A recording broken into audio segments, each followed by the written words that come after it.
Hi hello ನಮಸ್ಕಾರ. ಎಲ್ಲರಿಗೂ ಕತೆಗೂಡು YouTube ಚಾನಲ್ಗೆ ಆತ್ಮೀಯವಾದ ಸ್ವಾಗತ.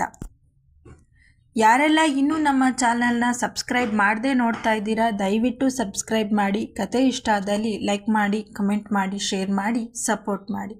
ಅರುಣಾನುರಾಗದ 32ನೇ ಸಂಚಿಕೆಯನ್ನು ನಾವೀಗಾಗಲೇ ನೋಡಿದ್ದೀವಿ. 33ನೇ ಸಂಚಿಕೆಯನ್ನು ಶುರು ಮಾಡೋಣ. ಸಂಜೆ ಆಗುವುದನ್ನೇ ತಾವರೆ ಅರಳುವುದಕ್ಕೆ ರವಿಯ ರಶ್ಮಿಗೆ ಕಾಯುವಂತೆ ಕಾದು ಕುಳಿತಿದ್ದಳು ಅರುಣ.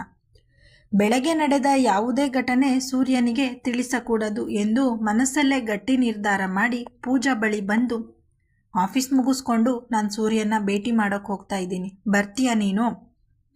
ಅಯ್ಯೋ, ನಾನ್ಯಾಕೆ? ಶಿವಪೂಜೆಯಲ್ಲಿ ಕರಡಿ ಬಿಟ್ಟ ಹಾಗೆ ನಿಮ್ಮಿಬ್ಬರ ಮಧ್ಯೆ. ನೀನು ಆರಾಮಾಗಿ ಹೋಗಿ ಸೂರ್ಯನ ನೋಡಿಕೊಂಡು ಮಾತಾಡ್ಕೊಂಡು ಬಾ ಅರುಣ ಎಂದಳು ಪೂಜಾ.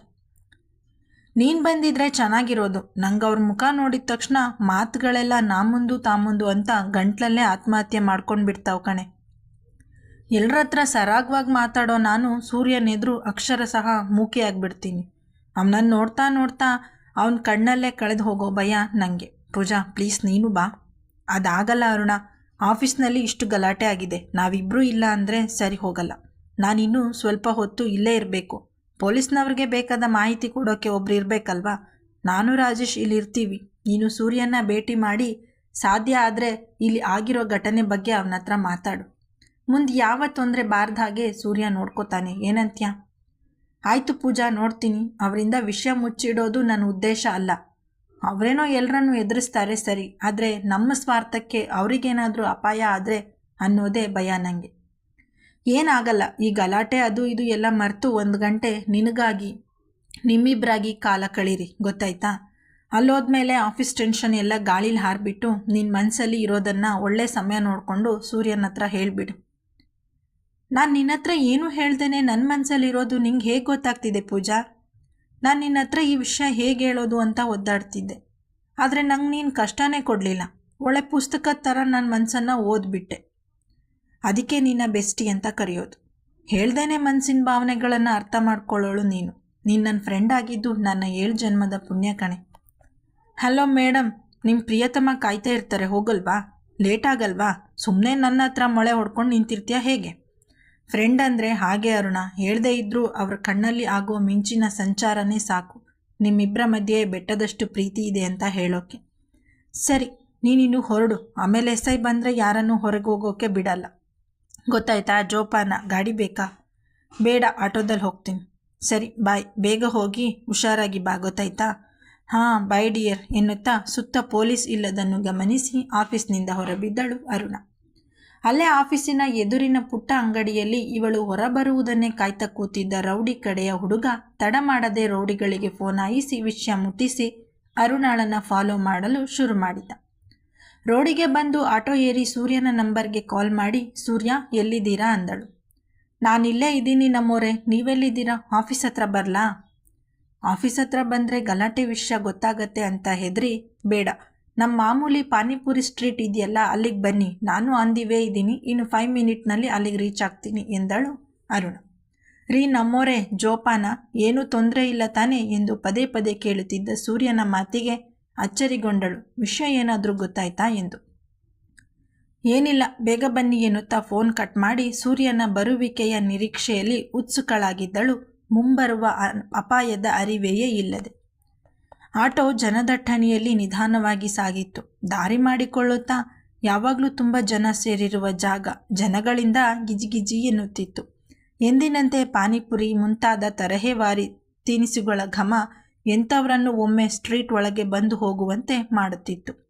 ವ್ಯಾಪಾರದಲ್ಲಿ ಮುಳುಗಿದ್ದ ಜನರ ನಡುವೆ ಆಟೋ ಬಂದಿಳಿದ ಅರುಣ ಸೂರ್ಯನಿಗಾಗಿ ಸುತ್ತ ಕಣ್ಣಾಯಿಸಿದ್ಲು. ಅರುಣಳ ಹಿಂದೆ ಕರಿನೆರಳಿನಂತೆ ರೌಡಿಗಳ ಗುಂಪು ಕೂಡ ಹಿಂಬಾಲಿಸಿತ್ತು, ಅವಳ ಅರಿವಿಗೆ ಬಾರದಂತೆ. ಸೂರ್ಯನ ಆಗಮನ ಅವಳ ಹತ್ತಿರ ಬಂದಷ್ಟು ಎದೆ ಮಿಡಿತ ಜಾಸ್ತಿ ಆಗಲು, ನಮ್ಮವರೇ ಬಂದ್ರ ಎನ್ನುತ್ತಾ ತಿರುಗಿದರೆ ಸೂರ್ಯ ಉಸಿರಿಗೆ ಉಸಿರು ಬೆಸೆಯುವಷ್ಟು ಹತ್ತಿರ ನಿಂತಿದ್ದ. ಅರೆಕ್ಷಣ ಅರುಣ ಅವನ ಬುಸಿ ಉಸಿರಿನ ತಾಪಕ್ಕೆ ಬೆಚ್ಚಗಾಗಿ ಮೈಮರೆತಳು, ಕಣ್ಣಲ್ಲೇ ಕರಗುತ್ತ. ಕೈ ಹಿಡಿದು ಎಚ್ಚರಿಸಿದ ಸೂರ್ಯ ಅವಳ ಹಣೆ ಮೇಲಿನ ಗಾಯ ನೋಡಿ ತುಸು ಹೆಚ್ಚೆ ಗಾಬರಿಯಿಂದ, ಏನಾಯ್ತು ಅರುಣ? ಹಣೆ ಮೇಲೆ ಇಷ್ಟು ದೊಡ್ಡ ಗಾಯ ಆಗಿದೆ, ಏನು ಮಾಡ್ಕೊಂಡ್ರಿ? ನಾನು ಎಷ್ಟು ಸರಿ ಕೇಳಿದೆ ಏನಾದರೂ ತೊಂದರೆನಾ ಅಂತ, ನೀವೇನೂ ಹೇಳಿಲ್ಲ. ಹೇಗಾಯ್ತಿದೆಲ್ಲ ಎಂದು ಒಂದೇ ಉಸಿರಿಗೆ ತನ್ನ ಅನುಮಾನ ನಿಜ ಆಗ್ತಿದ್ಯಾ, ಏನಾಗಿದೆ ಎಂದು ಗಾಬರಿಯಲ್ಲಿ ಅರುಣಳನ್ನು ಬಿಡದೆ ಪ್ರಶ್ನಿಸುತ್ತಿದ್ದನು. ಅಯ್ಯೋ ಅದೆಲ್ಲ ಏನಿಲ್ಲ, ನೀವು ಪ್ಯಾನಿಕ್ ಆಗಬೇಡಿ, ಬನ್ನಿ ಅಲ್ಲಿ ಕೂತು ಏನಾದರೂ ತಿಂತ ಮಾತಾಡೋಣ, ನನಗಂತೂ ತುಂಬ ಹಸಿವಾಗಿದೆ. ನೀವು ನಾನು ಇಲ್ಲೇ ನಿಲ್ಲಿಸಿ ಮಾತಾಡಿ ಖಾಲಿ ಹೊಟ್ಟೆಲೆ ಕಳಿಸ್ತೀರಾ ಎಂದಳು ನಗುತ್ತಾ. ಅಲ್ಲ ಅದು ಗಾಯ, ಅಬ್ಬಾ ಈಗ ಬರ್ತಿರೋ ಇಲ್ವೋ ಎನ್ನುತ್ತಾ ಸೂರ್ಯನ ಎಳೆದುಕೊಂಡೇ ಹೋದ್ಲು. ಸೂರ್ಯನನ್ನ ಅರುಣ ಜೊತೆ ನೋಡಿದ ರೌಡಿಗಳು ಅಲ್ಲಲ್ಲೇ ಜನಗಳ ಮಧ್ಯೆ ಅರುಣ ಒಂಟಿಯಾಗುವುದನ್ನು ಕಾಯುತ್ತಾ ಮರೆಯಾದರು. ಪಾನಿಪುರಿ ಗಾಡಿ ಹತ್ತಿರ ಬಂದು ಅಲ್ಲೇ ಸುತ್ತ ಹಾಕಿದ್ದ ಚೇರ್ಗಳನ್ನು ತೆಗೆದುಕೊಂಡು ಎದುರು ಬದುರು ಕೂರುತ್ತಾ, ಮತ್ತೆ ಸೂರ್ಯ ಹೇಗಿದ್ದೀರಾ, ಜ್ವರ ಕಮ್ಮಿ ಆಯ್ತಾ?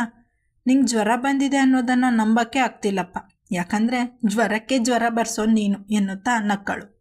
ಮೇಡಮ್, ನೀವು ತಮಾಷೆ ಮಾಡಿದ್ದು ಸಾಕು, ಈ ಗಾಯ ಹೇಗಾಯ್ತು ಹೇಳಿ ಮೊದಲು, ಸುಮ್ಮನೆ ಮಾತು ಮರೆಸಬೇಡಿ. ಸೂರ್ಯ, ಹೊಟ್ಟೆ ಹಸಿತಿದೆ ಕಣೋ, ಪಾನಿಪುರಿ ಸ್ಮೆಲ್ಗೆ ಅಬ್ಬಾ ಯಾವಾಗ ತಿಂತೀನೋ ಅನ್ನಿಸ್ತಿದೆ, ನೀನು ಬೇರೆ ಕತೆ ಪುರಾಣ ಕೇಳ್ಕೊಂಡು ಕೂತಿದ್ಯಾ ಎಂದಳು ಮುಖ ಸಪ್ಪಗೆ ಮಾಡುತ್ತಾ. ಬಂದೆ ಇರಿ ಎಂದು ಎದ್ದು ಹೋಗಿ 2 ಪ್ಲೇಟ್ ಮಸಾಲೆ ಪುರಿ ಹೇಳುತ್ತಾ ನಿಂತನು. ಅರುಣ ಸೂರ್ಯನಿಗೆ ಕೂಗಿ, ನನ್ನ ಟೇಸ್ಟ್ ಗೊತ್ತಲ್ಲ, ಹಾಗೆ ಇರಲಿ ಎಂದಳು. ರೀ ಇವ್ರೆ, ಸ್ವಲ್ಪ ಖಾರ ಇರಲಿ, ಪೂರಿ ಜಾಸ್ತಿ ನೆನೆಸಬೇಡಿ, ಹಾಗೆ ಈರುಳ್ಳಿ ಮಿಕ್ಸ್ಚರ್ ಸ್ವಲ್ಪ ಜಾಸ್ತಿ ಹಾಕಿ ಎಂದನು ಅರುಣಳ ಟೇಸ್ಟ್ಗೆ ತಕ್ಕಂತೆ. ಅಂಗಡಿಯವನು ಕೊಟ್ಟ 2 ಪ್ಲೇಟ್ ತಂದು ಅರುಣಳ ಮುಂದೆ ಇಡುತ್ತಾ, ತಗೊಳ್ಳಿ ತಿನ್ನಿ, ತಿಂದಾದ ಮೇಲೆ ಗಾಯ ಹೇಗಾಯ್ತು ಹೇಳಬೇಕು, ಇಲ್ಲಾಂದರೆ ಅಷ್ಟೇ ನೋಡಿ. ಸರಿ ಆಯಿತು, ತಟ್ಟೆ ಮುಂದೆ ಇಟ್ಕೊಂಡು ಮಾತಾಡಬೇಕಾ, ಮೊದಲು ತಿನ್ನೋಣ ಎನ್ನುತ್ತಾ ಪ್ಲೇಟ್ ಕೈಗೆತ್ತಿಕೊಂಡು ಒಂದು ಬಾರಿ ಸ್ಮೆಲ್ ಮಾಡಿದ್ದಳು ಅರುಣ. ಅಬ್ಬಾ ಸೂರ್ಯ, ಪ್ರಪಂಚದಲ್ಲಿ ಈ ಎಷ್ಟೋ ಸುಗಂಧದ ಸ್ಮೆಲ್ಗಿಂತ ಈ ಊಟ ತಿಂಡಿ ಘಮ ಮೊದಲನೇ ಸ್ಥಾನಕ್ಕೆ ನಿಲ್ಲುತ್ತೆ ನೋಡು ಎನ್ನುತ್ತಾ ತಿನ್ನತೊಡಗಿದಳು. ಅಲ್ಲೊಂದಿಷ್ಟು ಕಣ್ಣುಗಳು ಅರುಣಳನ್ನೇ ಗಮನಿಸ್ತಿರುವುದನ್ನು, ಅವರ ಸುತ್ತಮುತ್ತ ಸುಮ್ಮನೆ ಕೆಲವು ಅಪರಿಚಿತರ ಓಡಾಟ ಸೂರ್ಯನ ಗಮನಕ್ಕೆ ಬರದೇ ಇರಲಾಗಲಿಲ್ಲ. ಸೂರ್ಯ ತನ್ನ ಅರಿವಿಗೆ ಬಂದ ಕ್ಷಣ ತಡಮಾಡದೆ ಜಾಗ ಪೂರ್ತಿಯಾಗಿ ಅರುಣಳ ಗಮನಕ್ಕೆ ಬರುವಂತೆ ಸೂಕ್ಷ್ಮವಾಗಿ ಗಮನಿಸಿದಲು ಪ್ರಾರಂಭಿಸಿದ. ಅರುಣ ಮಾತನಾಡುತ್ತಾ ಆದ ಹಸಿವಿಗೆ ಯಾವುದರ ಪರಿವೇ ಇಲ್ಲದೆ ತಿನ್ನುವುದನ್ನು ನೋಡಿ, ಪಾಪ ನಮ್ಮೂರಿಗೆ ಎಷ್ಟು ಹಸಿವಲ್ಲಿದ್ರೋ ಏನೋ, ನಾನೇ ದಡ್ಡ, ಬಂದ ತಕ್ಷಣ ತಿನ್ನೋ ಕೊಡಿಸೋ ಬದಲು ಮಾತಾಡ್ತಾ ನಿಂತ್ಕೊಂಡೆ ಎನ್ನುತ್ತಾ ತನ್ನ ಪ್ಲೇಟಲ್ಲಿ ಇದ್ದಿದ್ದನ್ನು ಅವಳಿಗೆ ತಿನ್ನಿಸಲು ಕೈ ಮುಂದೆ ಮಾಡ್ದ. ಸೂರ್ಯ ತಿನ್ನಿಸ್ತಾನೆ ಅಂತ ನಿರೀಕ್ಷಣೆ ಮಾಡದ ಅರುಣಾಳ ಮುಂದೆ ಸೂರ್ಯನ ಕೈ ಬಂದಾಗ ಅವಳ ಸಂಭ್ರಮಕ್ಕೆ ಪಾರವೇ ಇರಲಿಲ್ಲ. ತಿನ್ನಿ, ತುಂಬ ಹಸಿವಾಗಿತ್ತು ಅಂತ ಅನಿಸುತ್ತೆ, ಮಧ್ಯಾಹ್ನ ಊಟ ಮಾಡಿಲ್ಲ ನೀವು ಅಲ್ವಾ ಎನ್ನುತ್ತಾ ತಿನ್ನಿಸುತ್ತಾ ಹೋದಂತೆ ಅರುಣ ಥೇಟ್ ಮಗುವಿನಂತಾಗಿದ್ದಳು.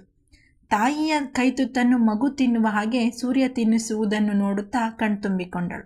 ಅಪ್ಪನ ಕೈತುತ್ತು ನೆನೆದಿತ್ತು. ಯಾಕ್ರಿ ನಮ್ಮೋರೆ, ಖಾರನ? ನಾನು ಹೇಳಿದೆ ನಿಮಗೆ ಖಾರ ಬೇಡ ಅಂತ, ನೀವೇ ನನ್ನ ಟೇಸ್ಟ್ ಥರ ಇರಲಿ ಅಂದ್ರಿ, ನೋಡಿ ಈ ಖಾರ ಜಾಸ್ತಿಯಾಗಿ ಕಣ್ಣಲ್ಲಿ ನೀರು ಬರ್ತಿದೆ, ತಗೊಳ್ಳಿ ನೀರು ಕುಡೀರಿ ಎನ್ನುತ್ತಾ ನೀರು ಕುಡಿಸಿದನು. ಸರಿ ನೀವಿಲ್ಲೇ ಕೂತಿರಿ, ನಾನು ದುಡ್ಡು ಕೊಟ್ಟು ಬರ್ತೀನಿ, ಮತ್ತೇನಾದರೂ ತಿಂತೀರಾ ಅಂದನು. ಮಾತೆ ಬಾರದಂತೆ ಆಗಿದ್ದ ಅರುಣ ಬೇಡವೆಂಬಂತೆ ಕತ್ತಷ್ಟೇ ಆಡಿಸಿದ್ಲು. ಸರಿ ಬಿಲ್ ಕೊಟ್ಟು ಬರ್ತೀನಿ ಅಂತ ಹೋದ ಸೂರ್ಯ ಜನರ ಮಧ್ಯೆ ಬಿಲ್ ಕೊಟ್ಟು ತಿರುಗಿ ಬರುವಷ್ಟರಲ್ಲಿ ಚೇರ್ ಮೇಲೆ ಕೂತಿದ್ದ ಅರುಣ ನಾಪತ್ತೆಯಾಗಿದ್ದಳು. ಕತೆ ಮುಂದಿನ ಭಾಗದಲ್ಲಿ ಮುಂದುವರಿಯುವುದು. ಧನ್ಯವಾದಗಳು.